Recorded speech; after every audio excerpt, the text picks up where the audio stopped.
آغاز کریں۔ سرکار غوث العظم دستگیر پیران پیر پیدا ہوئے مادر زاد ولی تھے، یعنی ماں کے شکم سے ولی تھے۔ ہم اہل سنت و جماعت کا نظریہ تو یہ ہے کہ ماں کے شکم میں بھی ان کی کرامتوں کا ظہور ہوا۔ ان کی امی جان خود کہتی ہے کہ رات کے آدھے حصے کے بعد میں اپنے شکم سے ذکر اللہ کی آواز سنا کرتی تھی، اللہ کے ذکر کی آواز سنا کرتی تھی۔ اہل بدعت اگرچہ اس کو کہانی قصہ کہہ کر نظر انداز کرنے کی کوشش کریں، لیکن ہم اہل سنت کا ایک نظریہ ہے، ایک عقیدہ ہے، اور ہم کسی سے مرعوب ہو کر اپنی روایات سے دستبردار نہیں ہو سکتے۔ آج اگرچہ اہل خرد جو ہیں،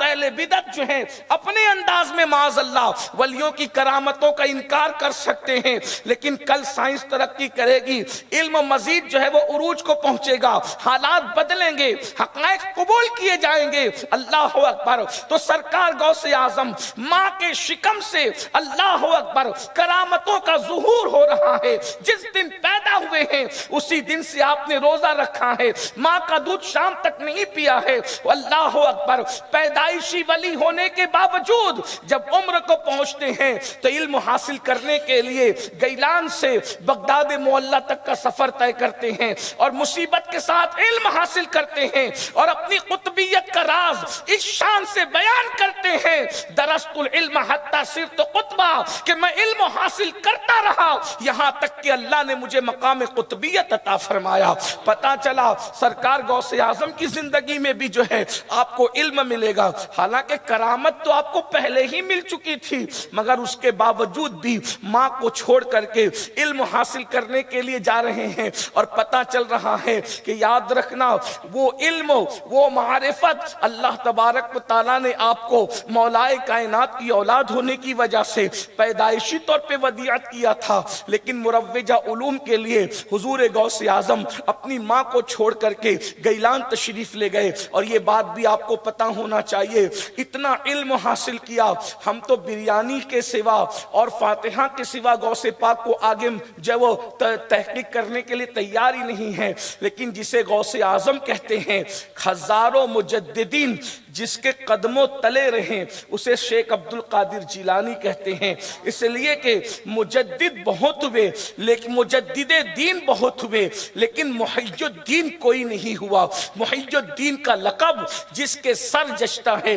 اس کا تاج جس کے سر جچتا ہے، وہ ہستی سرکار غوث اعظم شیخ عبد القادر جیلانی رضی اللہ تعالیٰ کی ہے۔ اتنے بڑے عالم اور مفتی تھے کہ ہمارے امام اہل سنت لکھتے ہیں کہ حضور غوث اعظم مقام اجتہاد تک پہنچے، اللہ نے انہیں مجتہد بنایا، اجتہاد کا مقام حاصل کیا، اور چاروں مسلک پر آپ فتویٰ دیتے تھے، حنفی مسلک پر بھی، شافعی مسلک پر بھی، حنبلی مسلک پر بھی، اللہ اکبر، اور مالکی مسلک پر بھی۔ ایک بہت خوبصورت بات غوث پاک کی یاد آ گئی، آپ کو حیرانگی ہوگی کتنا علم تھا حضور غوث پاک کے پاس، غوثیت میں آپ کو اللہ نے کتنا علم عطا کیا تھا، لکھا گیا ہے۔ اور یہ بھی یاد رکھنا، علم ہو تو بڑی سے بڑی مشکل آسان ہو جاتی ہے، اور علم نہ ہو تو آسانیاں بھی مشکل نظر آتی ہیں۔ سرکار غوث اعظم کے دور میں ایک شخص نے قسم اٹھا لی کہ میں ایسی عبادت کروں گا کہ اگر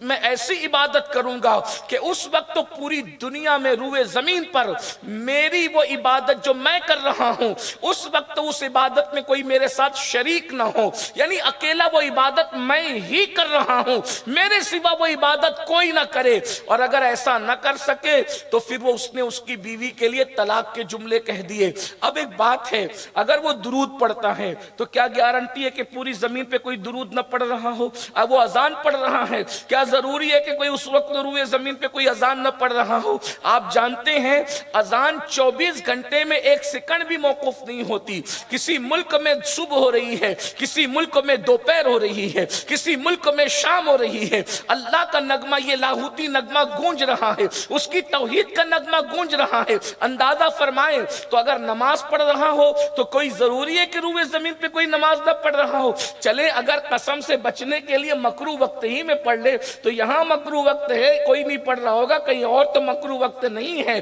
بہرحال بہت مسئلہ ہوا، لوگ پریشان ہوئے تو لوگوں نے کہا کہ بھئی مفتیوں سے پوچھے، مفتیان کرام کے پاس رجوع کیا گیا، سب نے کہا مسئلہ زیر غور ہے، کچھ سمجھ میں نہیں آتا۔ آپ جانتے ہیں کہ جب سارے لوگ سرنڈر ہو گئے تو اس وقت لوگوں نے کہا یہ مسئلہ کوئی حل کر سکتا ہے، تو وہ بغداد کے تاجدار گیلان کا بادشاہ جسے دنیا سلطان الاولیاء، قطب الاقطاب، غوث الاغواث، غیاث الکونین، غوث العالمین سیدنا شیخ عبد القادر جیلانی کے نام سے جانتی ہے، اس مسئلے کو غوث پاک حل فرمائیں گے۔ پھر کیا ہوا؟ جب لوگ وہاں پہنچے تو غوث پاک نے مسکراتے فرمایا اس میں مشکل کیا ہے، آسان سی بات ہے، اس کو کہہ دو کہ وہ مکہ المکرمہ چلا جائے اور مطاف حرم کو خالی کر دے، اکیلے کعبے کا طواف کرے، روئے زمین پہ جب وہ طواف کر رہا ہوگا اس وقت کوئی طواف نہیں کرے گا تو اس کی بیوی جو ہے وہ طلاق سے بچ جائے گی۔ دیکھ رہے یہ علم کا فیضان ہے۔